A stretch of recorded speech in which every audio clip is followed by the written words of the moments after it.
밤 10시 32분 비공식 집계로 대선 후보인 마르코스 전 상원 의원이 개표율 73% 상황에서 2,407만 표를 얻어 1,144만 표를 획득한 경쟁자 레니 로브레도 부통령을 크게 앞섰다고 현지 언론이 보도했습니다. 그동안 보안 지역이라 지도에 표시되지 않았던 청와대 주변이 공개됐습니다. 코스피가 엿새째 하락하며 17개월 만에 2,600선 아래로 떨어졌습니다. 코스피는 어제보다 0.55% 내린 2,596.56의 거래를 마감했습니다. 코스닥 지수는 전날보다 0.55% 내린 856.14에 마감했습니다. 서울 외환시장에서 원달러 환율은 전일에 비해 2원 40전 오른 1,276원 40전에 마감됐습니다. 오늘의 주요 스포츠 소식은 김완수 기자가 전해드립니다. 잉글랜드 프로축구 토트넘의 손흥민이 스카이 스포츠 파워랭킹에서 리버풀의 무함마드 살라흐를 제치고 1위에 올랐습니다. 파워랭킹은 최근 5경기에서 득점과 도움 등 35개 부문의 활약을 평가해 매기는 선수별 개인 순위표입니다. 손흥민은 71,587점을 기록하며 3경기를 남기고 살라흐를 제치고 1위에 올라 올 시즌 절정의 기량을 인정받고 있습니다. 올 시즌 높이뛰기 세계 랭킹 1위 우상혁이 세계 정상급 선수들이 참가하는 다이아몬드 리그에 출전하기 위해 내일 새벽 카타르로 출국합니다. 우상혁은 오는 14일 새벽 지난 도쿄올림픽 공동 1위 카타르의 바심, 이탈리아 템베리 등과 올 시즌 최강자를 가립니다. 한국 수영의 희망 황선우가 그랜트 해켓을 지도했던 전 호주 대표팀 감독 이언 포프와 강화훈련에 한창입니다. 황선우는 6월 세계선수권에 데뷔해 턴 동작 시 속도를 높이기 위해 종전 4번 정도 했던 돌핀킥을 6번까지 늘리는 코어 강화 훈련에 집중하고 있다고 밝혔습니다. KBS 뉴스 김완수입니다. 오늘은 전국이 대체로 흐린 가운데 전남 남부에는 내일 새벽까지 5mm 미만의 비가 내리겠습니다. 서해안과 경남 해안, 전남 북부, 제주도에는 빗방울이 떨어지는 곳이 있겠습니다. 내일은 전국이 대체로 흐리겠습니다. 내일 아침 기온은 서울 15도 등 전국이 8도에서 15도로 오늘보다 1도에서 4도 정도 높겠습니다. 내일 낮 기온은 서울 24도 등 전국이 19도에서 27도로 오늘과 비슷하거나 조금 낮겠습니다. KBS 라디오 저녁종합뉴스 아나운서 태희경, 남현종이었습니다.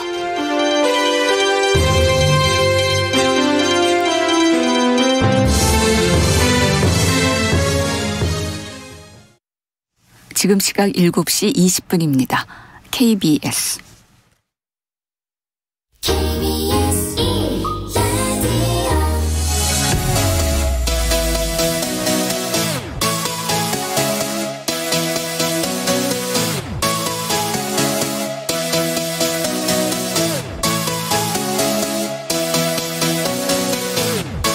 KBS 열린 토론.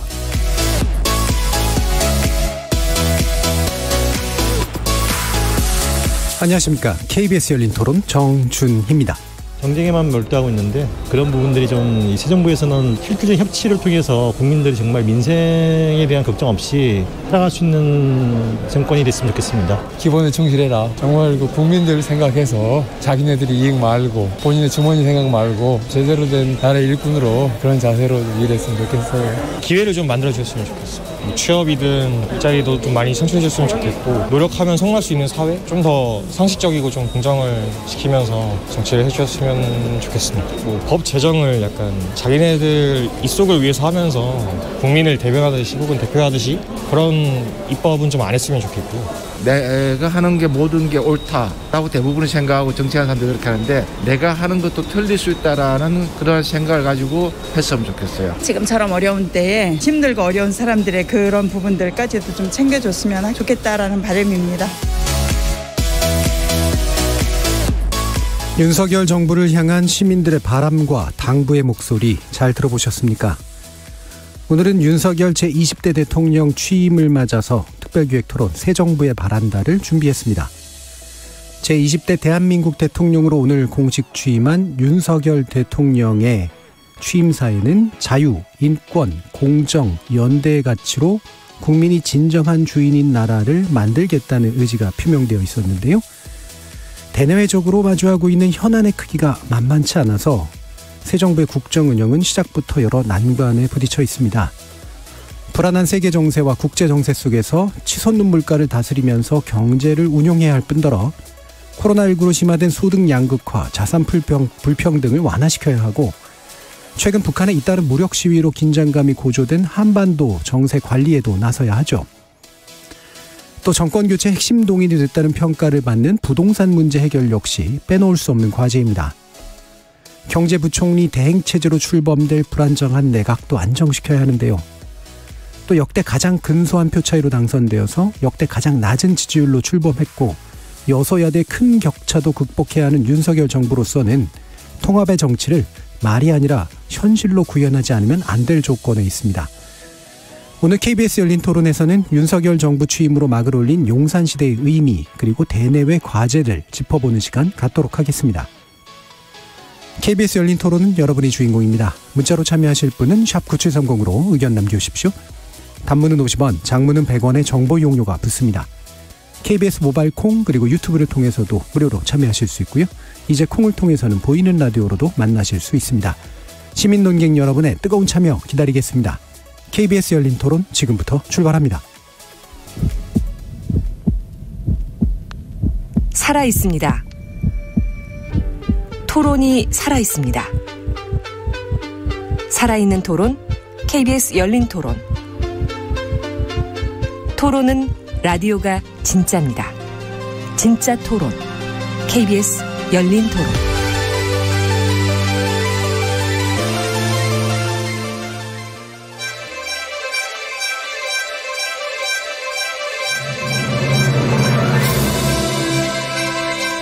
윤석열 제20대 대통령 취임 특별기획 토론 새 정부에 바란다 함께해 주실 두 분의 논객 소개하겠습니다. 전원책 변호사 자리하셨습니다. 예, 안녕하세요. 전원책입니다. 성한용 한겨레신문 선임 기자도 함께해 주셨습니다. 네, 안녕하십니까. 자, 오늘 11시에 취임식이 있었습니다. 제20대 대통령으로 취임했는데요. 오늘 여러 가지 분석들이 나오고 있습니다만 기본적으로 소통 문제를 굉장히 강조했다라고 또 지적을 하기도 하는데 이런 부분을 포함해서 전반적으로 취임사 어떻게 보셨는지 또 그리고 취임식 어떻게 보셨는지 한번 말씀을 들어보도록 할까요? 전원책 변호사님부터 말씀 주시죠. 글쎄요. 예, 늘 기대는 크고 또 이제 그러니까 우리나라가 대통령제를 아마 하면서부터 그랬을 겁니다. 제 어릴 때부터 기억에 남다 하면 전두환 대통령 취임식부터 이제 기억에 이제 크게 남는데 박 대통령은 워낙 장기 집권을 하셨으니까 그런데 늘 기대는 크고 가면 갈수록 이제 실망을 하는 그런 과정을 거쳐왔단 말이에요. 아마 이번에도 100점을 주는 분이 있고 0점에서 시작하는 분이 있을 겁니다. 그런데 어느 것이 좋을지는 모르겠어요. 예, 어떻든 이번 선거가 이번 대선이 워낙 편이 쫙 갈린 그런 선거지 않았습니까? 그래서 아직도 이 상실감, 분노, 그렇죠. 이 패자 입장에서는 그게 가시지 않고 있고 이긴 쪽에서는 또 문재인 정부의 어떤 적폐청산 이걸 강하게 아직도 요구를 하고 있고 이래서 감정적 대립이 극심한데 윤석열 대통령이 취임사에서 강조한 것은 언론에서 이미 분석이 나왔습니다만 자유란 단어가 55번 그리고 또 방금 앵커께서 말씀하신 대로 이 소통이 요구되고 있다. 이건 다들 알고 있고 또 당연한 문제인데 저는 그 생각을 했어요. 오늘 취임식을 보면서 이 자유를 계속 강조하고 그 뉴스가 어제 나올 때부터 이 존 F 케네디 대통령이 취임식을 했을 때 그 명칭이 자유의 축제였습니다. 예, 자유의 축제라는 명칭으로 이 자유를 전 세계에 확산하는 걸 이제 주장을 하신 분인데 이게 문재인 정부에서 많이 위축됐던 이 시장 경제 이걸 아마 중점적으로 좀 얘기를 하고 싶었던 모양이에요. 그리고 또 검찰에서 오래 있었으니까 어떤 개인의 자유 이 문제에 있어서는 본인이 전공 분야란 말이에요. 이 부분을 또 강조를 하고 싶었고 이 나름대로 과거 문재인 정부가 평등과 분배를 강조했다면 이 윤석열 정부에서 취임사에서 자유를 그렇게 강조함으로써 어느 정도 좀 평준화시킨 그런 효과는 있지 않을까 이런 느낌을 받았습니다. 그런데 저는 개인적으로 늘 0점에서 시작해서 점수를 쌓아가고 싶어요. 앞으로 좀 두고 지켜볼 생각입니다. 일단 나쁘게 주려고 하는 게 아니라 기본반에서 시작해가지고 쌓아 올라가는 방식으로 좀 지켜보고 싶으시다. 라는 말씀 주셨네요. 자, 성한용 기자님은 또 어떤 부분을 지적해 주실 수 있을까요? 제가 이제 주로 활동하는 공간이 이제 국회의사당인데요. 한참 전부터 그 공사 준비하느라고 시끌벅적했었습니다. 그런데 오늘 전반적으로 날씨도 아주 좋았고요. 여기저기 무지개가 많이 떴더라고요. 그래서 이게 윤석열 대통령 취임 축하하는 하늘에서도 축하하는 것 아니냐 이런 덕담들도 하고요. 일단 새 대통령이 출발하는 날인데 제가 여의도의 취임식에 참석하신 분들 표정을 보니까 아주 밝더라고요. 뭔가 좀 이제 새로운 희망이 이제 됐다 이제 이런 안도감 이런 것도 있어서 아주 보기 좋았습니다. 그래서 이제 취임식장 기본적으로 오신 분들은 아마 윤석열 대통령을 지지하는 분들이니까 이제 오셨겠죠. 이제 현장 분위기 그렇게 좋았는데 또 오늘 좀 약간 우울해하시는 분들이 또 많이 계세요. 그냥 아예 텔레비전 안 봤다 이런 분들도 계시고 그런데 저는 이제 개인적으로 그분들한테 그러지 마라. 윤석열 대통령 인정을 해야 되고 정치 뉴스를 좀 열심히 보고 그래야 이제 윤석열 대통령도 잘할 수 있는 것 아니냐. 그리고 역지사지해봐라. 우리나라 국민의 절반 정도는 희망을 갖기 시작한 거 아니냐. 그러니까 너무 그러지 마라. 제가 이렇게 위로를 좀 하고 그렇습니다만 아무튼 대통령 취임 즈음에 지지도가 이렇게 낮았던 적은 없었던 것 같아요. 이거는 확실히 좀 새로운 현상인 것 같고요. 이 유권자들이 선거 결과에 좀 승복이 잘 안 되는 것에다가 또 이제 어떤 기대를 좀 갖기 어려운 여러 가지 대통령 당선자 시절부터 이제 몇 가지 약간의 잘못 이런 것 때문에 아무튼 원인이 어디에 있든 간에 좀 약간 좀 아쉬운 측면이 있습니다. 한 90%까지는 아니래도 60, 70% 정도는 잘할 것이다. 잘해야 한다. 이런 기대 속에 출발을 했으면 참 좋았을 텐데 좀 아쉬움이 있고요. 취임사는 우선 그냥 아주 간단한 거 하나만 말씀드리면 자유를 강조한 거는 아주 적절했고 잘한 것 같아요. 보수의 가장 중요한 가치가 이제 자유고요. 옛날에 이승만 대통령이 자유당을 만들어서 독재를 하는 바람에 자유당 그러면 뭔가 독재 이렇게 되는데 사실 정반대거든요. 자유를 위해서 오랫동안 우리가 목숨 바쳐가면서 싸운 투쟁의 역사가 있고 그 위에 보수주의가 서 있는 겁니다. 아무튼 이 보수정당의 대선 후보로서 대통령이 당선된 윤석열 대통령이 무엇보다도 일단 자유를 앞세워서 취임사를 쓴 것은 적절했다. 저는 이렇게 평가할 수 있을 것 같습니다. 제가 한 말씀만 좀 드리고 싶습니다. 이 취임사를 보면서 이게 나는 자유를 이렇게 강조를 하면서 35번이나 언급을 할 정도로 왜 자유에 따르는 책임 문제를 거론하지 않았을까. 그게 보이잖아요. 이 자유는 반드시 책임을 함께 언급을 해야만 합니다. 그것이 올바른 자유를 얘기하는 것이거든요. 또 하나 이 지난 대선에서 워낙 이제 극단적인 대립을 하다 보니까 사실은 지금 윤석열 정부가 출범하는데 지지도가 낮다 이렇게 볼 수도 있지만은 벌써 지금 실망을 주는 부분이 있습니다. 특히 인사 문제입니다. 이 내각을 구성하는 데 있어서 가령 흠결이 어느 정도 드러나고 심지어 보수 언론의 사설조차도 거의 모든 신문마다 한두 꼭지씩 이 정호영 후보자 같은 경우에는 물러나는 것이 정도라고 이미 사실이 나왔습니다. 그런 것 같으면 나는 윤석열 대통령이 왜 당선인 시절에 그런데 귀를 기울이지 않을까. 벌써 내로남불이냐. 우리가 문재인 정부를 공격을 할 때 후한무치하다 내로남불이다. 이걸 얼마나 많이 들먹이겠습니까. 그 모든 데서 이게 내로남불이다.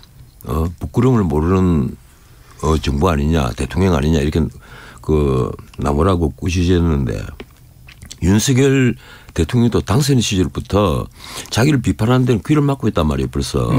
나는 가령 김인철 후보자의 경우에는 뭐 본인이 자신 사퇴를 했는데 정호영 후보자의 경우에는 나는 그분이 나쁘다, 뭐 좋다 이걸 판단을 하지 않겠어요. 다만 이럴 정도로 이미 무리를 빚고 있고 언론에서 여러 가지 근거를 들어서 비판에 나섰으면 본인이 부담을 주지 않아야 되고 또 윤석열 당선인 또 그 점을 감안을 해야만 해요. 이 대중의 눈높이에 맞춘다. 소통이라는 게 뭡니까? 결국 본인도 오늘 소통하겠다 이랬는데 소통이라는 것은 딴 게 아닙니다. 야당과 가장 많이 만나야 될 사람이 대통령이고 그리고 대중의 의견을 가장 많이 드려야 될 사람이 대통령이고 또 기자들과 그래서 가장 많이 만나야 될 사람이 대통령이에요. 이 세 개만 하면 소통이 되는 건데 그러면 청와대를 굳이 용산으로 옮기지 않아도 됐단 말이에요. 그런데 꼭 이 물리적 공간의 문제인 것으로만 착각을 해서 용산으로 옮기는 것도 좋은데 뭐 그것까지는 이제 어찌할 수가 없으니까 저도 뭐 이해를 하겠습니다만 이런 인사 문제에서부터 지금 귀를 닫아버린단 말이에요. 그런데 청와대 비서진을 뽑는데 이미 검찰 출신 6명이 다 들어갔다. 이게 뭐 검찰 공화국이냐 이런 비판이 쏟아지고 있다면 거기에 어느 정도는 귀를 열고 뭐 본인이 직접 그러면 브리핑을 하거나 제가 이래서 여기에는 꼭 내가 확실히 아는 사람을 이 자리에 앉혔습니다. 이렇게 국민들에게 브리핑을 해 주거나 그렇지도 않는단 말이에요. 그래서 나는 지금부터라도 좀 제대로 소통을 하시고 또 그리고 귀를 열어주는 것 이게 나는 중요한데 이 출발점에 짐수를 얻을 부분에서 짐수를 얻지 못하고 있다. 인사 문제가 그렇습니다. 오늘 시작을 해보니까 어쩐지 위치가 바뀐 듯한 느낌이 막 들긴 한데. 전원책 변호사님 좀 오늘 대통령 취임한다는데 좀 덕담도 좀 해주시고 조언도 해주셔야지 그렇게 가혹하게 비판을 하시면 어떡합니까? 저는 아니요, 제가 좀 이어서 말씀드릴게요. 사실은 전원책 변호사님 말씀이 맞습니다. 그런데 처음에 좀 기대치를 너무 높이는 것보다는 지금부터 이제 하는 걸 보겠다 이렇게 말씀하신 그 대목에 저도 전적으로 공감을 하고요. 취임사 얘기를 조금만 더 하고 싶은데요. 이게 취임사는 이제 희망으로 쓰는 겁니다. 나중에 이제 퇴임할 때는 자기 업적으로 평가를 받는 거지만 그런데 이게 문재인 대통령한테 약간 반면교사를 한 것 같아요. 느낌이. 왜냐하면 문재인 대통령 취임사가 짧지만 굉장히 화려합니다. 촛불 정부가 임팩트도 강했고요. 이게 나라냐 위에 시작했다 이런 표현이 있었는데 나중에 반문재인 집 시위하는 분들이 이건 나라냐 뭐 이렇게 했었고요. 또 한 번도 경험하지 못한 나라를 만들겠다는 열정이 있다 그랬는데 진짜 한 번도 경험하지 못할 정도로 당신 엉터리다 이런 비판을 받았고요. 또 뭐 기회는 평등하고 과정은 공정하고 결과는 정의로울 것이다. 굉장히 멋진 말인데 두고두고 이제 그것 때문에 비판을 받았고 그래서 윤석열 대통령이 일부러 좀 기대치를 낮춘 것 아닌가 이런 생각이 들어요. 그러니까 말로 내가 점수를 따지는 않겠다. 내가 지금부터 하는 걸 봐달라 이런 취지가 담겨 있다고 좀 긍정적으로 해석을 하고 싶은데 그래도 조금 꺼끌꺼끌 걸리는 게 있습니다. 이 부분은 좀 약간 좀 실망스러워서 지적을 안 할 수가 없는데 이게 재건이라는 단어가 탁 걸리더라고요. 그렇죠. 앞부분에. 그래서 재건. 아니 옛날에 박정희 소장이 쿠데타하고 국가 재건 최고회의 만들어서 그때 쓰던 말이 재건인데 나라가 언제 무너졌었나? 이런 생각이 좀 들어요. 그래서 걸리고 그다음에 반지성주의. 다수의 힘으로 상대의 의견을 억압하는 반지성주의가 민주주의를 위기에 빠뜨렸다. 이게 무슨 소리인가 이제 두고두고 생각을 해봤는데 아무리 봐도 이건 이제 민주당이 다수인 국회에서 행정부 출범에 지금 협조하지 않는 것 이런 부분을 지금 좀 비판하는 것 아닌가. 뭐 이런 해석이 가능할 것 같아요. 그래서 그런 부분은 아무튼 좀 실망스럽긴 합니다. 그리고 이게 사실 취임사면은 그 시대의 어떤 시대 정신 뭐 이런 것도 좀 담아야 되고요. 이번 취임사 준비를 위해서 각계에서 굉장히 유능한 분들을 많이 사람들을 모아서 위원회 만들어서 회의를 했다고 하는데 오늘 나온 결과물로 보면은 이제 좀 이렇게 좀 너무 좀 앙상하다 이런 느낌이 있어요. 그래서 저는 선의로 해석하면 일부러 조금 양도 줄이고 예. 일부러 좀 앙상하게 만든 것 아니냐 해서 이제 앞으로 어떻게 실제로 실천하고 행동하는지를 좀 지켜볼 여지는 있는 것 같습니다. 저는 생각이 조금 다릅니다. 난 재건이라는 단어 단어 선택을 나 잘했다는 생각은 안 해요. 저 끝에 했으면 회복 혹은 복원이라는 표현을 썼을 겁니다. 난 이 문재인 대통령이 전체적으로 이 정상 국가를 파괴했다고 저는 믿는 사람이에요.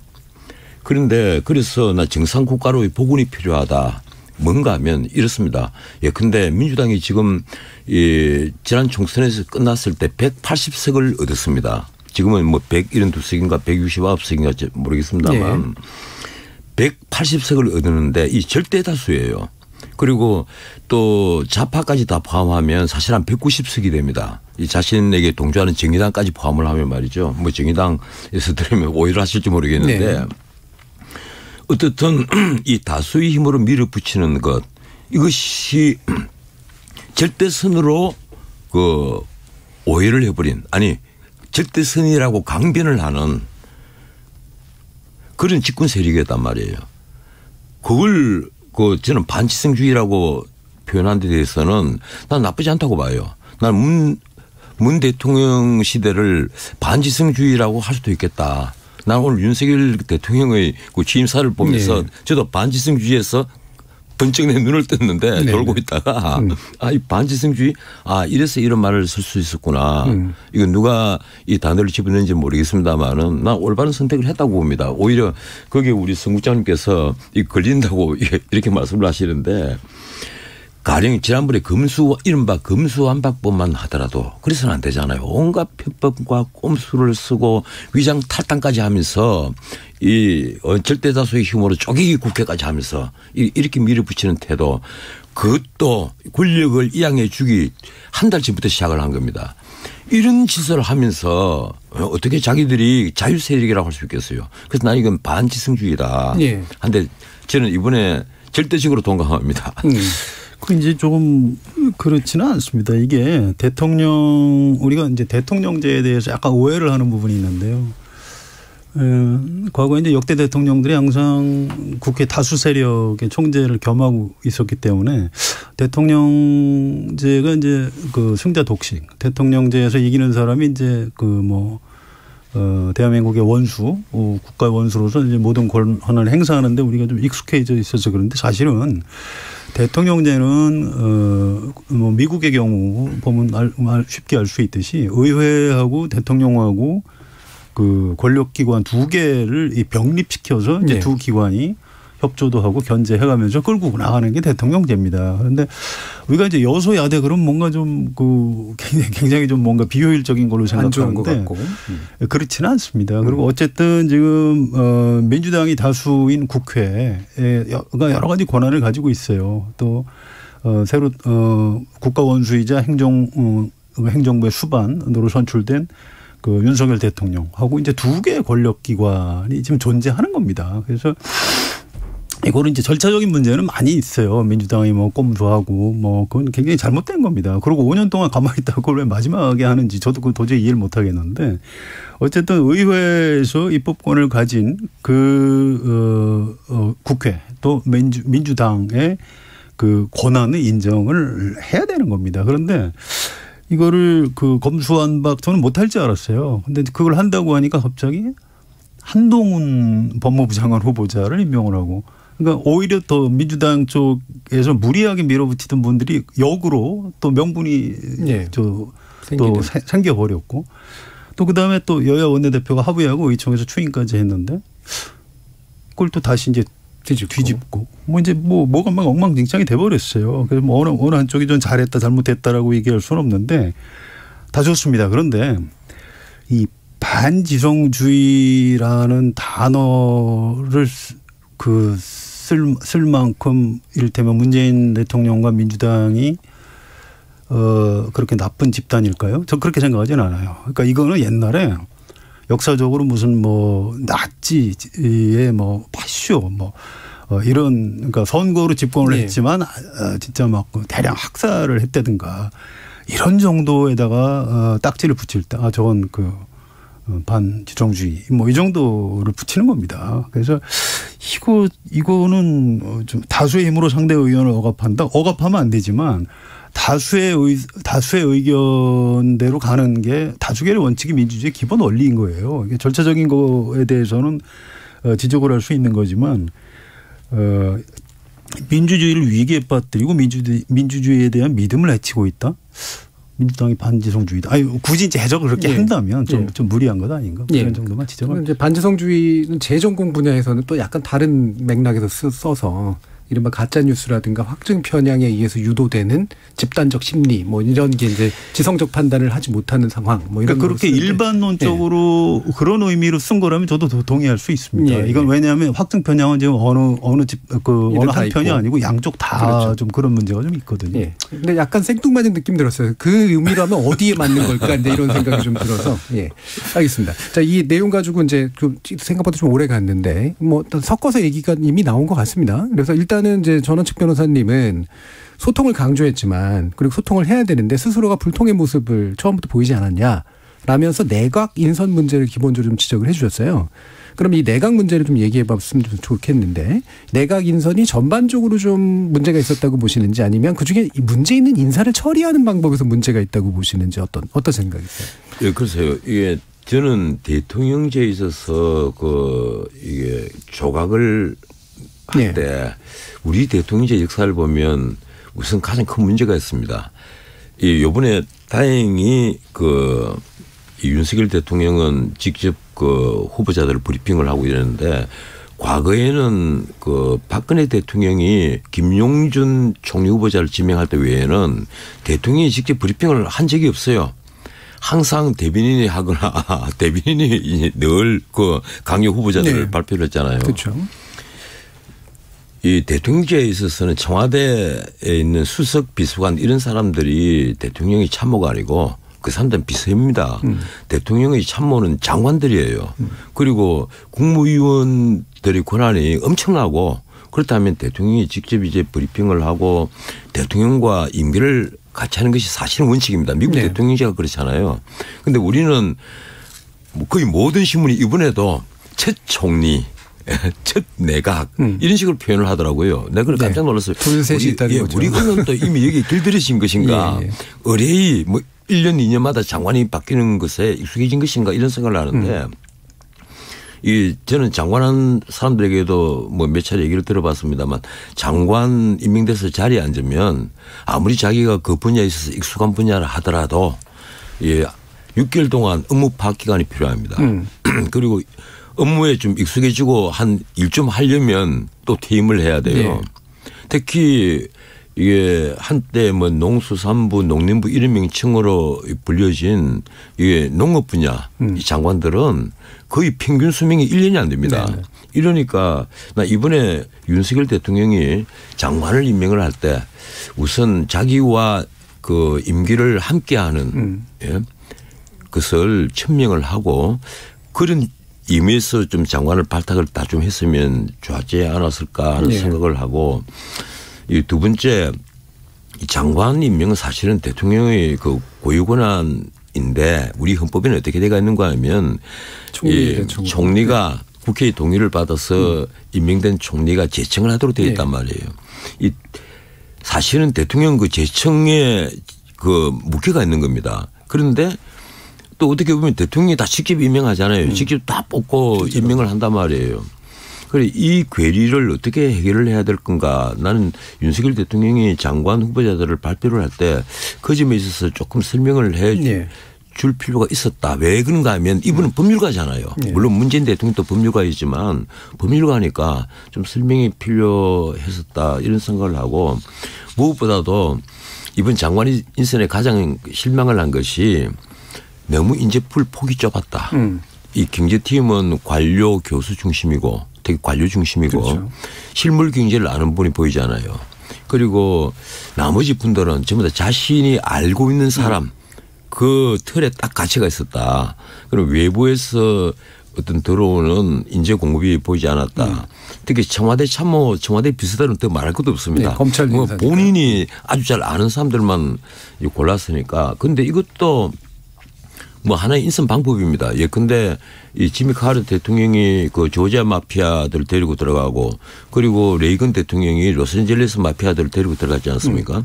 또 마찬가지로 자기가 잘 아는 사람들을 데리고 들어간 건 좋은 건데 좀 나는 이분이 이번에 사실은 그 자유우파 뭐 보수우파라고 할 수 있는 진영에서 어떤 의미에서는 그 보수를 괴멸시켰다고 한때 그 불렸던 윤석열 검찰총장을 예. 대통령 후보로 선택을 하는 극단적인 선택을 했단 말이에요. 그러면 이분의 진영을 좀 넘나드는 이 내각을 보여줄 필요가 있었지 않느냐 이런 아쉬움은 좀 있었습니다. 예. 이게 참 두 가지 요소가 지금 얘기가 됐는데 일단 뭐 이게 사실 총리의 제청에 의해서 임명하는 방식이 약간 내각제적 요소가 헌법안에 포함되어 있는데 그거를 내각제적 요소로 풀 거냐 아니면 대통령제적 요소로 아예 풀 거냐라고 하는 데서 말은 일단 책임 총리를 얘기했었기 때문에 약간 내각제적으로 풀 것 같았는데 실제로는 또 직접 발표하고 인선도 자기 위주의 인선이었다. 이렇게 또 보이기도 해요. 원칙적으로 하면 한덕수 총리가 예. 먼저 국회에서 인준을 받고 그분이 제청을 전부 다 하고 그리고 사실은 이 국무위원들을 발표를 하는 게 원칙이죠. 예. 그 부분이 이제 꼬였죠. 예. 그게 이제 이번에만 꼬인 게 아니고 그 전에 5년 전에도 꼬였고요. 그 훨씬 전에 1997년 12월에 당선된 김대중 대통령도 장상충. 예. 아니요. 김종필. 예. DJP 연대한다고 온 국민이 총리는 김종필인가 보다 이렇게 다 알고 있었는데 한나라당이 6개월 동안 안 해줬거든요. 6개월 안 해줬죠. 그 새 장관들을 김영삼 정부 마지막 보건 총리가 제청을 해줬어요. 그래서 아니 이건 좀 너무한다. 저 한나라당 그 너무 심한 거 아니냐 그런데 그 죄값을 5년 뒤에 대선에서 또 지는 걸로 치르게 되더라고요. 근데 예. 아무튼 이거는 우리 약간 헌법상 절차가 약간 문제가 있습니다. 그래서 이거를 좀 나중에 개헌을 하게 되면 손질을 하긴 해야 돼요. 그래서 좀 서둘러서 뭐 이를테면 국무총리를 뭐 좀 당선자 때 임명을 할 수 있게 하고 그 사람이 제청을 할 수 있게 한다든가 이런 식으로 좀 손질을 할 필요가 있다고 생각하고요. 이번에 그 김부겸 총리가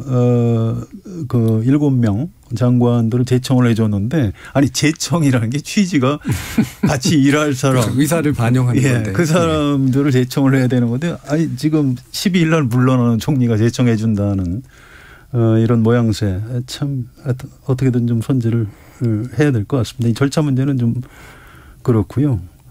내용 문제는 사실 짧게 말씀드리면 전 변호사님 의견하고 저도 거의 비슷합니다. 예. 여성 그러니까 능력에 따라 인선했다.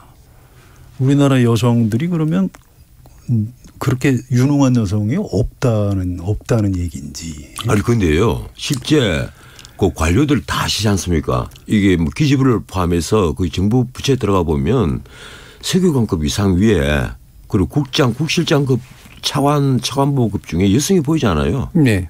이미 있는 구조적인 문제가 있어서. 그러니까 이제 그렇게 되면 계속 그렇죠. 50대 60대 서울에서 좋은 대학 나온 남자 마초 국가가 되는 겁니다. 그게. 그럼 어떻게 합니까? 외부에서 뭐 여성을 꼭 강제로 뽑아야 됩니까? 발탁을 해야죠. 저는 기회를 지금부터 줘야 10년 뒤 20년 뒤에 여성들이 좀 굉장히 일할 수 있는 자리에 많이 갈 수 있는 거고요. 지금도 안 쳐져서 그렇지 윤석열 대통령이 잘 몰라요. 행정부에 아는 사람이 없으니까 예.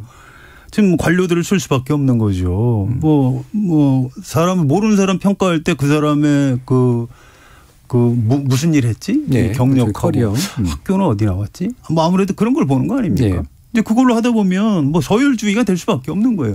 아까 전 변호사님 말씀하셨듯이 관료들은 장점이 있지요. 그렇지만 시키는 거를 잘하는 분들이 하면 다 잘 되는 것 같지만 결국 나중에 보면 되는 것도 없어요. 역시 방향 제시를 하고 좀 속도를 좀 붙이고 이거는 대통령하고 정치인들이 해야 될 몫입니다. 그래서 굉장히 좀 너무 관료 위주로 됐다는 부분이 아주 불만이고 차관 인사를 했는데 한 명도 없어요 여성이.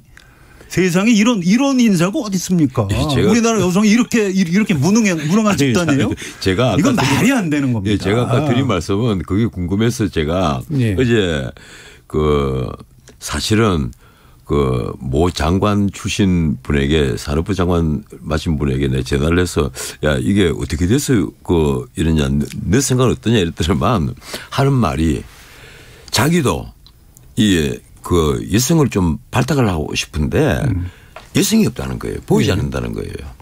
그런데 아마 이 사법시험 같은 경우는 이제 여성 진출자들이 굉장히 많거든요. 그런데 행정고시에 여성들이 많이 안 가는 것 같아요. 저는 그 조사를 안 해봤는데. 지금 사무관급 정도는 좀 되는데. 아니요. 전통 변호사님 이게 옛날에 TK들이 그 우리나라 주요 권력을 다 잡았을 때도 항상 그런 논리였습니다. 각 분야별로 가장 뛰어난 사람을 발탁하면 TK예요. 그 어느 날 검찰이 인사를 했는데 대검하고 서울지검의 그 수석부장들이 전원 TK로 깔렸어요. 이게 할 때는 몰랐다고 하더라고요. 분야별로 가장 뛰어난 사람, 좋은 학교 나오고 경력 뛰어난 사람을 발탁했는데 뭐 TK고. 근데 나중에 인사를 발표하고 나서 옆으로 이렇게 보니까 이거 전원 TK네. 이렇게 됐다는 겁니다. 그렇게 하면 안 되는 거예요. 사실은. 이 정권을 잡은 사람들은 인사할 때 능력에 따라서 발탁도 하고 능력에 따라서 안배해서 뭐 인사를 하겠습니다. 이렇게 뭐 능력이란 말을 앞세우되 사실은 그런 안배와 발탁을 해줘야 되는 겁니다. 그래야 좀 소수 집단에서도 진출할 수 있는 기회가 생기는 거지. 아니 옛날에 호남 출신 관료들이 오죽하면 자기 고향을 속였겠어요. 전부 서울로 옮겼습니다. 나 호남 출신 아니라고. 얼마나 그 차별을 받았으면 그랬겠습니까? 근데 이건 물론 남녀 문제는 그거하고는 좀 다르긴 합니다만 이건 너무 심한 거예요. 차관 인사를 했는데 어떻게 한 명이 없어요, 여성이. 그런데 일부러라도 몇 명을 했어야 되는 거죠. 그런데 그렇다고 해서 외부에 검증되지 않은 분을 무조건 뭐 여성 비율을 맞추기 위해서 저도 깜짝 놀랐습니다. 어제 사실 아니 비율은 안 맞춰도 좋은데 차관급 인사를 보니까 여성이 한 분도 없고 이렇게 왜 이렇게 여성 고위직이 없었나 하는 생각을 했는데 사실은 차관은 굉장히 중요한 자리거든요. 그런데 제가 보니까 실제 그 뭐 기재부를 비롯해서 저쪽에 그 해양수산부까지 이 중간급 이상의 여성이 참 드무답니다. 아니 근데요. 정말 드무답니다. 면 변호사님 그 부분은 그렇게 자꾸 강조하시면 문제가 풀리지가 않는 겁니다. 그럼 어떻게 합니까? 그 사람이 아니 없는데. 발탁을 해야죠. 저는 그 인사하는 사람들의 게으름이라고 봐요. 이게 왜 없겠습니까? 능력 있는 여성 그 중간에 가는 그 주요 간부들을 발탁할 사람이 없다고요? 지금 무슨 말씀하세요? 아니 이게 그 정치하는 정치인들과 틀려서 행정부의 그 차관급은 이 전체 그 자기 부처에 있는 관료들을 지휘 감독하는 아주 중요한 자리입니다. 업무에 정통해야 되고 또 그리고 이 관료 체계에 아주 좀 익숙해야 되는 점이 있어요. 그래서 외부의 인사를 차관급으로 뭐 장관급으로 발탁하는 거는 밑에 차관들이 보좌를 해 주니까 괜찮은데 차관급으로 그 외부 인사를 발탁하는 것은요 굉장히 신중을 기해야 될 필요가 있습니다. 꼭 필요한 부서에 꼭 필요한 사람만 영입을 하는 거지 그게 무슨 그 밑에 그 중간급 공무원들처럼 외부 수요를 함부로 할 수는 없단 말이에요. 아니, 내부에도 여성들 계세요. 여성 공무원들 많이 있어요. 이게 근본적 차이이긴 합니다. 이게 그러니까 기존의 구조가 이제 능력만을 보게 되면 이제 기존의 구조가 재생산되는 경향이 있고. 그래서 아니, 남자가 유능하다는 편견에 휩싸이지 않으면 인사를 이렇게 할 수 없어요. 자, 그런데 편견입니다. 이 부분은 제가 마초입니까? 우리 성국장님이 페미니스트입니까? 사실 뭐 둘 다 맞는 것 같습니다. 그러면 요거를 가지고 더 많이 얘기하면은 사실 요 정부 가지고 얘기할 것들이 너무 많이 남아서요. 요거 1분 마치고 요것만은 좀 해주시죠. 아까 이제 검찰 관련 인사가 아무래도 비서관 쪽으로는 쭉 많이 들어갔잖아요. 이거를 한편으로는 뭐 그럴 수도 있다. 근데 좀 아쉽기도 하다라는 표현을 아까 이제 변호사님이 좀 해주셨잖아요. 근데 이게 사실은 이해는 가는데 사실은 너무 뻔하게 예상대로 간 거라서 그것도 약간 놀라운 면도 좀 있거든요. 저는 이렇게 생각을 했습니다. 어차피 그 장관 중심으로 그 앞으로 꾸려가겠다. 이걸 천명을 했으니까 이 청와대 대신에 이제 비서관들 특히 수석 비서관 것들 전부 다 모두 앞으로 비서로 생각하겠다. 비서의 그 영역에 머물도록 하겠다.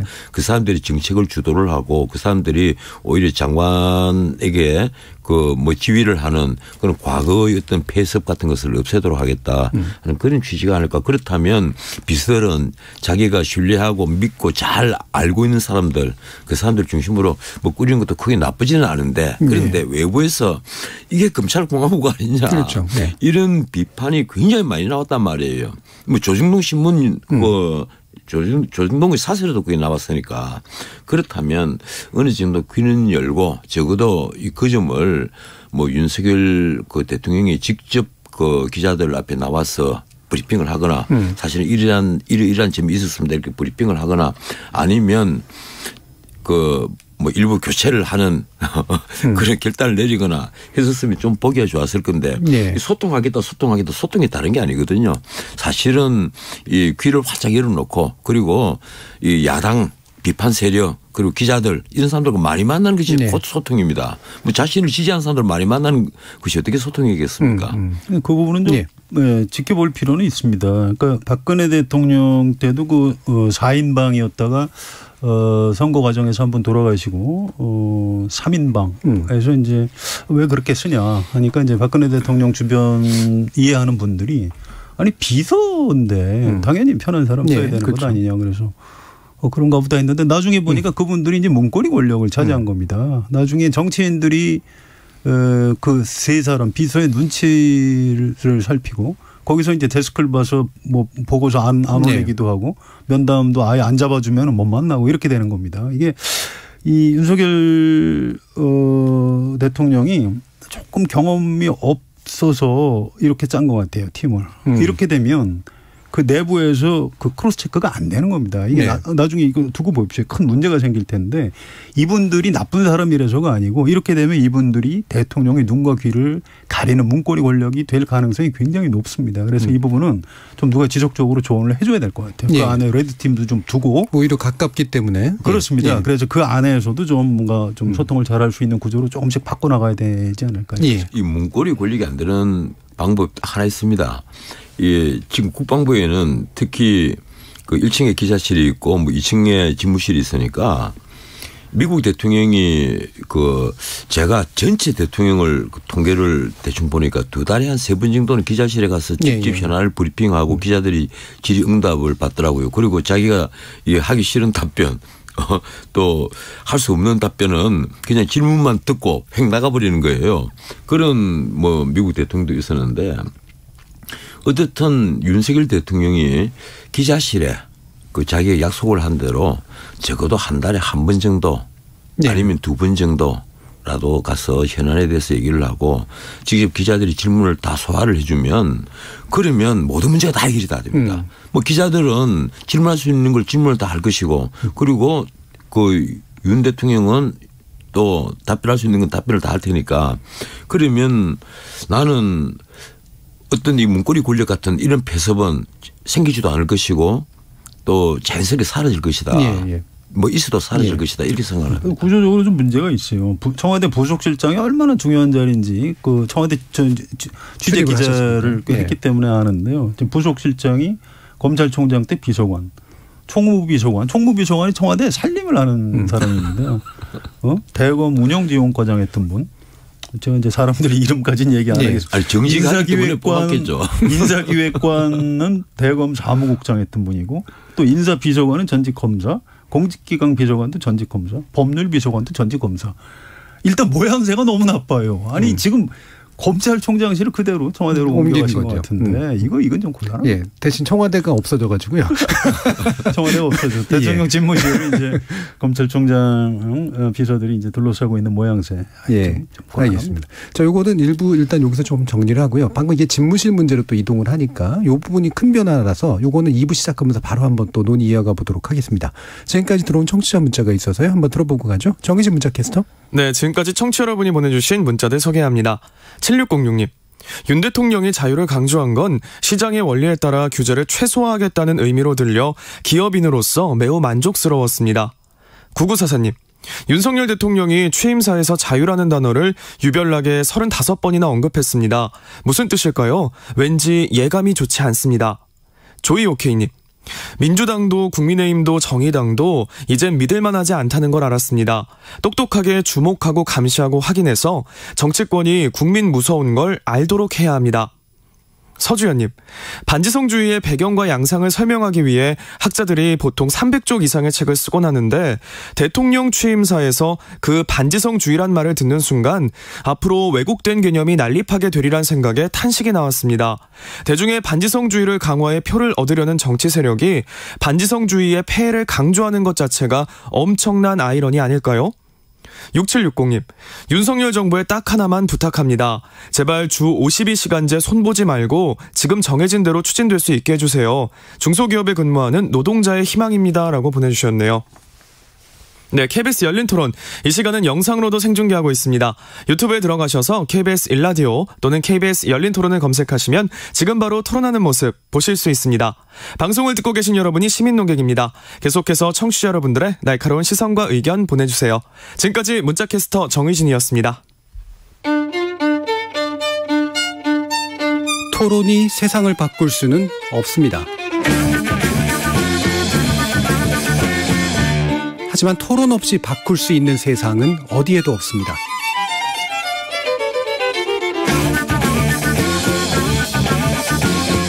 세상의 선한 변화를 갈망하는 당신. 정답이 아니라 질문의 힘을 믿는 당신. 우리 KBS 열린 토론에서 만납시다.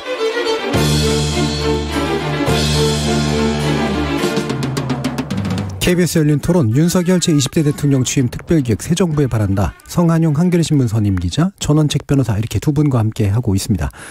자, 일부 막과제 얘기하던 청와대 문제. 결국 이제 청와대는 오늘로 이제 개방이 됐고요. 용산 집무실 시대가 이제 개막이 됐는데 다소간의 혼란을 무릅쓰고라도 이렇게 한 건 어쨌든 대국민 접촉을 늘리고 소통을 강화하고 청와대 내지 대통령 집무실보다는 장관과 내각 위주의 어떤 소통 구조를 마련하게 나가겠다라는 그런 취지입니다. 일단 현재까지의 상황 어떻게 보시는지 일단 성 기자님 먼저 말씀 주실까요?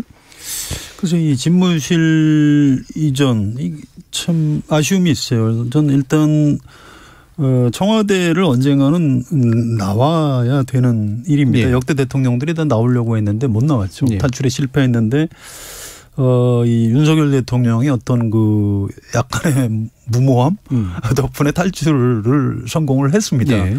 저는 그 절반의 성공이라고 생각해요. 왜냐하면 용산의 새 대통령 집무실 이전한 거는 철저하게 실패입니다. 그걸 그런 식으로 하면 5년 뒤 다음 대통령이 용산 집무실 들어가겠습니까? 예. 저는 안 들어간다고 봐요. 그래서 참 아쉬움이 있습니다. 좀 그 청와대에서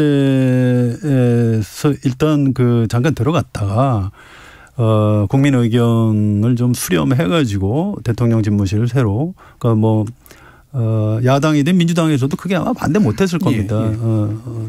국민 의견 수렴도 하고 야당하고 얘기도 하고 해서 대안을 잘 마련해서 결론이 같다고 해도 용산으로 결론 같다고 해도 그런 절차를 통해서 옮겨갔으면 5년 뒤에 새 대통령도 자연스럽게 그리 갈 수 있는 거고요.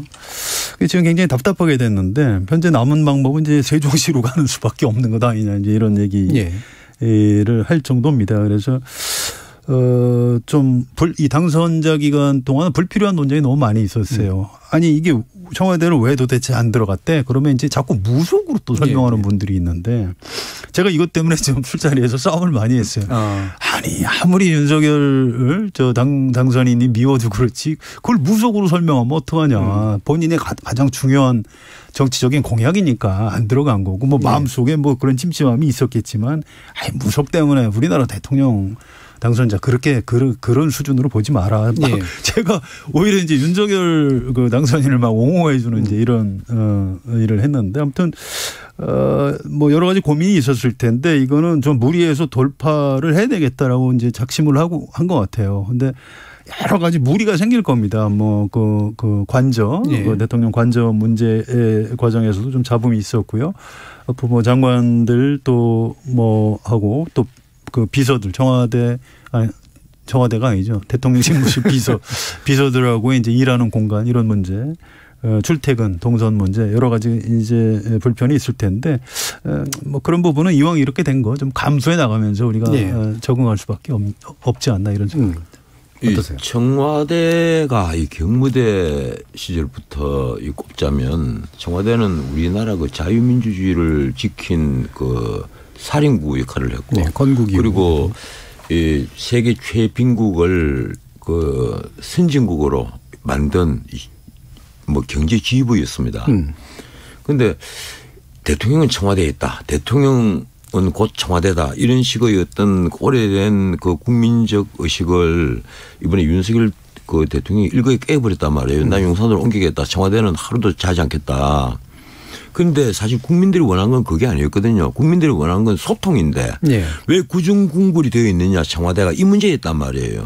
그래서 그 막 미국 대통령처럼 야당과 아침밥을 자주 먹고 또 기자와 자주 소통을 하고 이러면 이 문제가 해결되지 않겠느냐. 이 대통령의 광화문 시대 이 문제는 사실 나는 시각부터는 잘못됐다고 봅니다. 대통령이 꼭 광화문에 나와라 이 문제가 아니라 대통령이 그 구중궁굴에 갇혀 있지 말고 귀를 활짝 열고 자주 소통을 해라. 이 얘기라고 난 알고 있었는데 그리고 또 우리 대통령 우리 청와대가 가장 큰 문제는 뭔가 하면 장관과 거리가 너무 많이 떨어져 있었어요. 미국은 뭐 펜실베니아가에 다 아시겠지만 백악관에서 다 걸어서 10분 안에 장관들이 다 포진하고 있단 말이에요. 뭐 일본은 말할 것도 없고 일본은 뭐 함께 거의 다 이 근무를 하고 있고 영국 다우닝가 10분지도 그렇지 않습니까? 그 왼쪽에 그 외무부, 오른쪽에 재무부, 그리고 제일 끝에 복지부와 교육부. 뭐 이래서 다 그래서 5분 안이거든요. 아침에 이 마이크를 들고 회의를 하는 것이 아니라 다 붙어가고 서로 서류를 건네주고 건네받으면서 그 샌드위치 먹으면서 회의를 한단 말이에요. 그게 곧 국무회의거든요. 근데 우리는 장관이 그 과천에 있을 때만 하더라도 청와대에 들어가는데 2시간이 걸렸고 지금 세종에 있으면서 3시간씩 걸려버려요. 이러니까 딴 거는 뭐 행정의 비효율, 행정의 낭비 이런 문제를 떠나서 국가 위기 상태에서 대응 능력이 현저히 떨어지는 겁니다. 나는 대통령이 용산에 갈 문제가 아니라 나는 차라리 청와대에다가 최소한 경제팀이라도 그 근처에다가 옮겨 놓았으면 오히려 나는 좋은 평가를 받지 않았을까 이런 생각을 합니다. 그리고 국민이 절대 다수가 반대를 하는 이 용산 이전 문제를 왜 대통령 당선인이 끝까지 밀어붙였을까. 뭐 물론 우리 성 국장님은 저와 정반대로 그걸 아무리 밑줄을 비판하지 마라 이렇게 얘기하는데 저는 아주 심하게 비판을 했었어요. 이 문제를. 이건 아니다. 최소한 이건 야당 동의도 구해야 되고 그리고 국민들에게 의사를 물어봐야 된다. 왜 그러면 대통령 곧 청와대다 이 생각은 우리 국민의 생각이었으니까 그걸 물어봐야죠. 이게 단순한 대통령 관저의 문제가 아니라 말이에요. 노태우 대통령 때 처음으로 이제 집무실과 관저를 분리를 했는데 단순히 관저의 문제가 아니거든요. 대통령이 어디서 누구자고 어디서 집무하느냐 문제가 아니라 하나의 우리 대한민국 민주주의의 하나의 메커니즘 한 부품이에요. 그 청와대가. 그런 중요한 것을 임의로 본인의 마음대로 결정해서 옮겨버린다는 것은 난 솔직히 문제가 있다고 봐요. 내가 보수노객 입장에서 오늘 너무 비판을 많이 해서 그런데 그래서 이제 시정을 좀 해야 됩니다. 가급적 장관들을 좀 가까이 두는 그런 방안으로 특히 경제팀이라도 좀 가까이 둬야만 한다.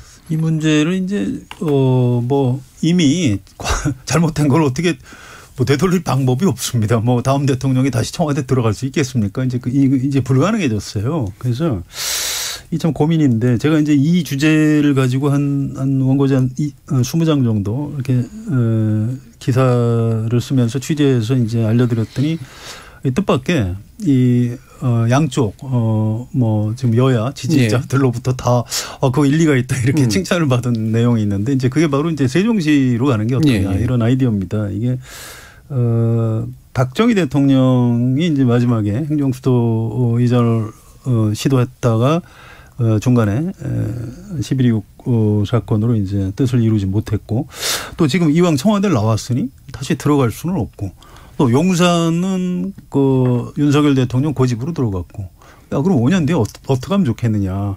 자 그럼 이 기회에 헌법재판소의 그 관수범법에 근거를 둔 그 서울 수도 이거를 이제 좀 헌법재판소 판례 변경을 통해서 좀 풀 때도 됐다. 거의 한 20년 됐으니까. 그래서 지금 장관들이 다 세종시에 있으니까 대통령 국회 다 그냥 그리 가서 예. 일을 하면 자연스럽게 이 수도권 집중 현상도 좀 완화할 수 있고 우리 저 부동산 문제 결국 이 수도권 집중 완화하지 않으면 해결 안 되는 거 아닙니까? 여러 가지 그 장점이 있을 것이다. 이제 이런 아이디어를 냈더니 양쪽 지지자들이 다 좋아하더라고요. 네. 굉장히 일리가 있다. 다음 수술은 사실 그럴 수밖에 없는 측면이 있는 것 같은데. 저는 그렇게 생각하는데 우리 전 원책은 고성 저는 그 세종시에 이 수도를 옮기는 것은 저는 반대를 합니다. 뭐 저도 그 점에 있어서 칼럼도 쓴 적이 있고 뭐 한데 왜 그런가 하면 지금 분단 시대에 이 수도를 옮긴다는 것은 국민들에게 여러 가지 의미를 부여하거든요. 그래서 우선 반대를 하고 두 번째 이게 지금 현 상태로는 절대 안 되는 것이 전 세계가 뭐 지금 현재는 뭐 경제 재편 그 시기입니다만은 전 세계가 경제 전쟁을 치르고 있고 이 경제 전쟁에서는 미국이 우리의 아군이다, 뭐 중국이 우리의 적국이다 이런 게 아니에요. 누가 아군이고 누가 적국인지 모르는 피하가 분명하지 않은 그런 전쟁을 치르고 있는데 대통령과 그 참모인 장관이 떨어져가 있고 특히 국회가 개회를 하고 있는 동안에는 뭐 신문에도 나잖아요. 기재부에 있는 서기관급 이상 중에 90%는 길거리에 있거나 KTX를 타고 있거나 국회에 가 있단 말이에요. 네. 장관은 서울 길거리를 떠돌고 있거나 그러고 있고. 나 이거 큰 문제가 있다고 봐요. 국회가 가면 되지 않습니까? 뭐 국회가 가면 좋은데 과연 이 국회가 가는 게 또 뭐 분원을 설치한다고 지금 하고 있잖아요. 아니요. 다 가는 거죠. 국회가 다 한다고 하는 것이. 행정수도 이전이라는 게 그런 의미죠. 글쎄요. 예, 행정수도라는 난 용어 자체를 저는 반대를 합니다. 왜 그런가 수도를 나누어 가지고 성공을 한 나라가 하나도 없고 수도를 이전해서 성공한 나라가 호주 정도, 오스트레일리아 정도. 오스트레일리아. 예, 그 왜 성공한 나라가 있습니까? 브라질이 성공했습니까? 아니잖아요. 뭐 브라질리아 가보면 뭐 길거리부터 텅텅 비어 있고 심지어는 그 범죄 도시라고 그러지 않습니까?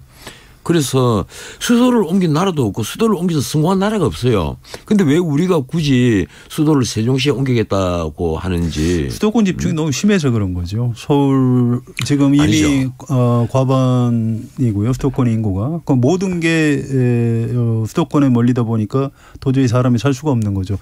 다른 나라는 그렇게 우리처럼 수도권 집중이 심하지 않거든요. 아니죠. 우리가요. 서울이 다른 세계 메트로폴리탄에 비해서 무슨 땅부터 좁아요.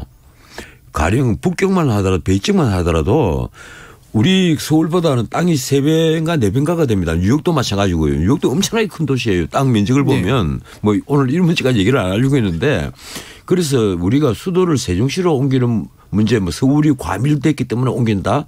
이 문제는 좀 생각을 해봐야 됩니다. 알겠습니다. 요거서 일단 끊는 게 좋을 것 같고요. 그다음에 다른 지금 이걸 주제로 한번 사실은 뭐 개인적으로는 더 재밌긴 합니다만. 네, 15분 정도 10여 분 정도 남아서요. 사실 이게 다뤄야 될 내용들이 너무 많았는데 이건 그냥 축약할 수밖에 없을 것 같은데 선결과제 정책적 우선순위에 대한 견해들이 다르실 수도 있을 것 같아서요.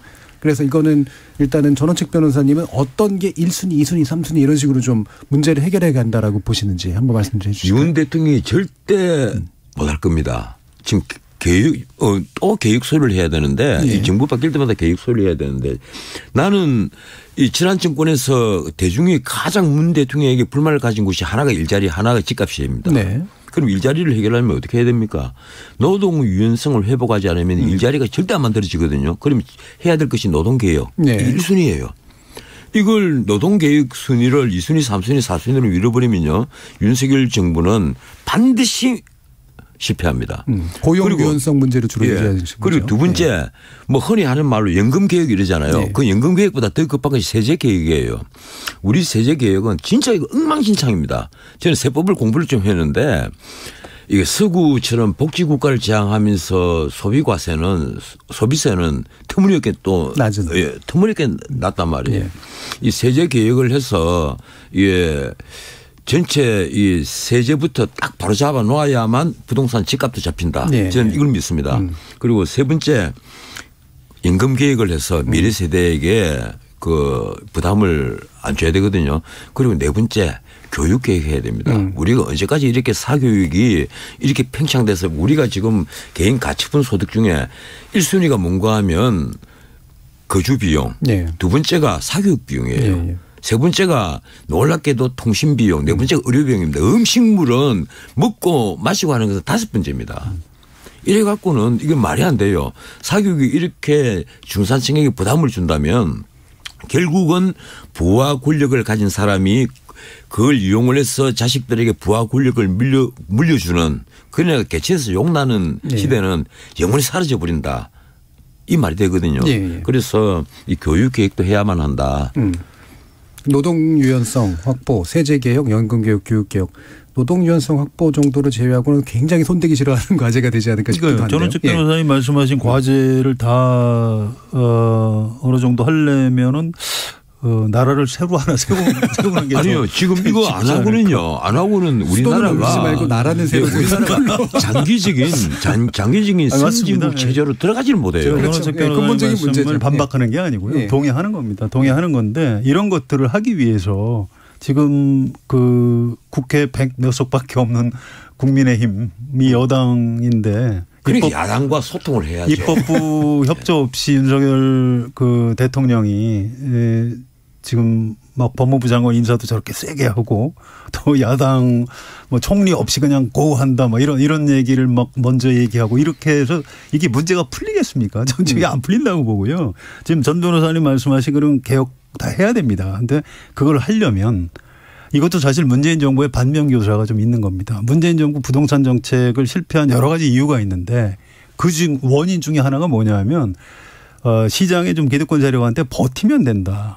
저거 대선 때 정권을 바꾸면 되는 거다라고 잘못 신호를 준 게 있는 겁니다.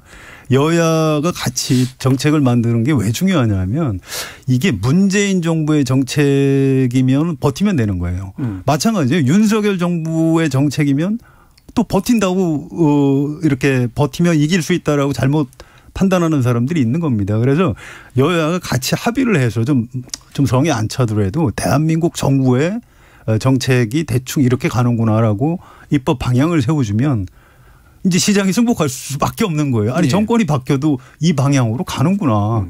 이런 거를 윤석열 정부에서 만들어야 되는 겁니다. 말씀하신 그 세제 개혁, 노동 개혁, 연금 개혁, 교육 개혁 다 해야 되는데 이거는 속도도 물론 중요하지만 큰 방향이 더 중요하거든요. 근데 지금 여야 간의 이 시각 차이가 너무 큽니다. 굉장히 크죠. 예. 그래서 이거를 최소한 그러니까 합의할 수 있는 선이라도 지금부터 윤석열 대통령하고 민주당이 다수인 국회하고 머리를 맞대고 정책 협의를 해야 되는 겁니다. 사실 양쪽 대선 공약 보면 비슷하게 굉장히 많아요. 그런 것들부터 만들어야 되는 겁니다. 제가 대연정까지 요구는 안 하겠는데 최소한 정책 협의를 해서 이런 대한민국이 이런 문제들을 해결하기 위해서 어떻게 해야 되는지 지금부터 정치 협상을 시작을 해야 이런 것들을 풀어갈 수 있는 거예요. 제가 그 정치인들 대상으로 하는 강연을 가면 제 팁을 하나 주는 게 있거든요. 그 가령 뭔가 하면 영국, 독일, 프랑스, 이탈리아 그리고 이 나라가 인구 5천만이 넘고 국민소득 2만 불을 먼저 달성했던 나라들입니다. 그리고 인구가 한 4,050만 되는 스페인 이걸 포함하면 5나라 뭐 일본이나 미국은 인구가 워낙 많으니까 제외를 하고 이 5나라 성공한 정책 실패한 정책을 끌어모아 보면요 대등소이예요. 한두 개씩밖에 차이가 나지 않습니다. 그런데 우리 정치판은 자꾸 반대되는 길만 가는 거예요. 나는 가령 이런 개혁을 하는 데는 그 두 가지 방식이 있거든요. 하나는 마그리트 대처식 방식이 있고 또 하나는 그 에마뉘엘 마크롱 방식이 있습니다. 마크롱은 토론과 그리고 대화로서 해결을 하려고 그랬고 이 마그리트 대처는 힘으로 밀어붙이지 않습니까? 그런데 이 윤석열 그 대통령에게는 어떤 방식이 어울릴까? 지금 여소야 되니까 역시 에마뉘엘 마크롱 방식밖에 없다. 대화를 하고 토론을 하고 그리고 가령 그 시티홀 그 타운홀 미팅 같은 이런 형식의 대화를 많이 해라. 많이 해서 귀도 열고 그리고 아니 1년 동안에 마크롱은 500회나 노동계획을 위해서 500회나 노조와 토론을 했습니다. 그런데 이 인수위가 과연 그런 데 있어서 외부 의견을 얼마나 많이 들어봤는지 나는 그런 흔적을 찾지는 못했습니다. 그렇죠. 자신들이 모여가고 자신들이 회의하고 이것이 전부 다 그 모든 국민의 의견이다. 뭐 이렇게 밀어붙인 건 아닌지 그래서 지금이라도 난 대통령께서 좀 야당과 매일 아침에 야당과 밥을 먹어라. 매일 아침에 뭐예요? 뭐 야당과 밥을 먹지. 출근하자마자 뭐 샌드위치 하나 놓고 커피 놓고 이래서 그러면 야당과 대화를 하면 격의 없이 대화를 하면 아마 의사소통이 되는 게 있을 거예요. 예. 가령 노동계획 문제만 하더라도 우리 일자리를 만들기 위해서 노동 친화적 투자를 끌어와야만 하는데 그러면 어떻게 하면 우리가 되겠느냐. 가령 민노총은 어디까지 양보할 수 있겠느냐. 이런 문제는 민노총 불러서 밥 먹으면서 얘기를 해야죠. 그러니까 지금 윤석열 대통령이 이제 그 부분이 현재 잘 안 되는데 네. 저는 두 가지 측면이 있는 것 같아요. 원래 직업이 원래 평생 검사를 했기 때문에 그걸 리더십에 그런 게 아예 들어있지 않다. 대화 타협을 할 줄 모른다. 이게 이제 그 A 원인이고요. 또 한 가지는 지금 6월 1일 전국 지방선거를 앞두고 있는 좀 약간 특수한 상황입니다. 그래서 그렇죠. 지금은 오히려 좀 야당하고 각을 세우는 게 선거에 유리하다고 나름 전략 전술적 판단에 의해서 그렇게 하는 것 아닌가 싶기도 한데 저는 후자였으면 참 좋겠어요. 그러면 선거가 끝나면 지금 전원책 변호사님 말씀하신 대로 야당하고 대화 타협, 노동계하고 대화를 할 겁니다. 예. 제발 좀 그렇게 했으면 좋겠고요. 우선 과제 선결 과제 중에 저는 가장 중요한 게 사실은 이 개혁과 경제 이 부분은 시간도 좀 걸리는 거고요. 또 사실 경제 성장 이거는 정부에서 할 수 있는 게 그렇게 많지 않습니다. 민간 영역이 워낙 크기 때문에. 그런데 외교 안보는 대통령하고 정부에서 하는 게 거의 전부 다입니다. 그렇죠. 그게 진짜 중요한데 지금 어떻게 할지는 모르겠어요. 잘 감이 안 잡혀요. 예. 이명박 정부 때 참모들을 그 대통령의 참모들로 지금 실무진들을 포진을 시켜놨는데 이게 어떨지 이게 사실 뭐 지금 문재인 정부 문재인 대통령에 대해서 여러 가지 뭐 비판도 많이 했습니다. 뭐 평화 프로세스는 완전히 실패했다. 근데 이제 그건 선거 때니까 뭐 그러지 않았을까 싶고요. 이게 조금씩 다 계승을 해야 되는 거거든요. 김대중 대통령 햇볕 정책이 노태우 정부에서 가져온 거이듯이 윤석열 대통령의 외교안보 정책도 사실 그 여야를 떠나서 그 정부의 그 연장선에 있는 겁니다. 이 부분은 진짜 신중의 신중을 다해서 실수하지 않아야 된다. 실수하면은 안 된다. 이게 중요한 선결 과제입니다. 예. 외교안보 조금 말씀 좀 주시죠. 저는 지금. 글쎄요. 이 외교안보에 있어서 가장 현안이 하나 있지 않습니까? 당장 이 중국 문제거든요. 예. 이 사드를 뭐 추가 배치를 한다, 뭐 사드를 추가 배치를 하지 않는다 이 문제를 떠나가지고 앞으로 중국과 충돌될 부분은 굉장히 많을 거예요. 네. 지금까지 문 대통령이 우리 쪽에서는 뭐 중국에 너무 굴신하는 것 아니냐, 굴종하는 것 아니냐, 이건 아니다. 이런 식으로 계속 비판을 해온 것의 정반대로 그걸로 중국 입장에서는 이거 뭐냐. 이런 식으로 이제 앞으로 충돌할 지점이 많을 텐데 그렇게 되면 필연적으로 나오는 것이 중국의 경제보복입니다. 네. 뭐 중국이 과거에 그런 경제보복을 하는 걸 많이 봤지 않습니까? 한한령 이런 거 말이죠. 그렇죠. 그런데 이걸 어떻게 돌파할 것이냐 문제예요. 지금 우리 경제가 이 중국에 의존하는 부분이 굉장히 많이 늘어났습니다. 특히 부품 같은 걸 과거에는 핵심 부품을 우리가 중국에 많이 보냈는데 지금 우리 가령 자동차 산업만 하더라도 중국과 선이 딱 꺼져 버리면 당장 중국에서 가져오는 부품이 없어서 자동차 생산을 중단을 해야 되는 그런 게 있단 말이에요. 그래서 이 중국과의 관계를 어떻게 할 것이냐. 그리고 아마 이제 이런 문제는 우리가 쿼드에 들어가고 또 그리고 한미일 안보 공조가 강화되면 강화될수록 이 문제는 더 크게 부각이 될 겁니다. 중국 어떤 식으로든지 이게 자기들이 중국몽을 멈추려고 시진핑은 절대 하지 않을 테니까 이 윤석열 후보가 이 지혜를 발휘를 윤석열 대통령이 지혜를 발휘를 해야 될 때가 왔다. 부주석까지 보낸 상태인데. 대통령이 되면 애국심이 없던 사람도 애국자가 된다 이런 말이 있습니다. 저는 윤석열 대통령의 그 애국심을 믿고요. 이 외교안보 쪽에서는 국익에 따라서 실용적으로 판단할 수밖에 없는 겁니다. 선거 전에는 표를 위해서 뭐 여러 가지 얘기를 할 수 있지만 지금 대한민국 대통령입니다. 철저하게 국익에 따른 실용주의 외교 노선을 걸어줬으면 감사합니다. 알겠습니다. 하나만 더 말씀을 드리자면 아마 북한 김정은이가 어차피 윤석열 정부 출범과 동시에 가까운 시일 안에 그러니까 가까운 시일 안에 중대한 또 도발을 할 겁니다. 네. 지금까지 미사일만 12번을 쏘았습니까? 이런데 이번에는 아마 핵실험일 것이다 이런 얘기가 많은데 지금 이번에 그 북한이 마지막으로 이제 공개한 것이 SLBM 미사일이란 말이에요. 이건 우리에게 어떤 의미에서는 굉장히 중요한 위협입니다. 네. SLBM은 우리가 패트리어3를 아무리 많이 갖고 있다 하더라도 도저히 막을 수 없는 그런 무기거든요. 그럼 결국 우리가 그걸 감시하는 감시 기능과 함께 그걸 바닷속에서 격침시키는 어떤 우리도 뭐 핵잠수함을 우리가 보유한다거나 하는 또 하나의 그 군사력 증강이 이루어져야만 하는데 과연 윤석열 정부가 이 점을 어떻게 할 것인지 이게 제가 궁금하기도 하고 또 걱정되기도 하고요. 그렇습니다. 그렇습니다. 1분 정도 그러면 성 기자님 마지막 발언 해 주시겠어요? 저는 2024년 4월 총선 때까지는 대통령과 국회 또 윤석열 대통령과 민주당이 각각 권력을 나누어서 행사하면서 공존해야 된다고 생각하고요. 그래서 6월 1일 전국 선거가 끝나면은 즉각 대화와 타협의 정치를 시작해야 되고 제 소망이라면 개헌도 좀 해서 분권형 대통령제로 좀 권력을 분산시키고 선거제도도 좀 고쳐서 더 이상 양당 정치, 대결 정치 좀 그만하고 다당제 쪽으로 좀 방향 전환이라도 좀 시작해 주셨으면 참 감사하겠습니다. 알겠습니다. 자, 오늘 윤석열 대통령 취임을 맞아가지고 두 분 모시고 새 정부에 바라는 내용들 시민들의 이야기와 함께 나눠봤는데요.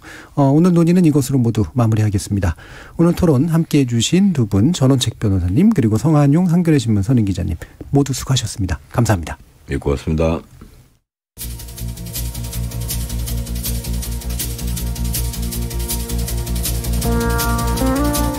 박근혜 정부에서 문재인 정부로 이어지는 동안 가장 많이 등장했던 정치 용어 중에 하나가 이른바 제왕적 대통령제였는데요.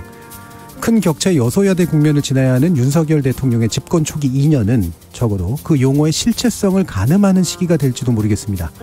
온갖 제약을 무력화시키는 대통령 권한의 막강함을 입증할 수도 있고 제약을 기회로 바꾸는 대통령 권한의 유용성을 보여줄 수도 있으니 말이죠. 관건이 되는 게 과연 제도냐, 사람이냐, 권한이냐, 정치력이냐, 심지어 공간이냐, 의식이냐, 어쩌면 그 해먹고 새로운 논쟁의 해답도 얻게 될 것 같습니다. 참여해주신 시민 논객 여러분 감사합니다. 지금까지 KBS 열린 토론 정준이었습니다.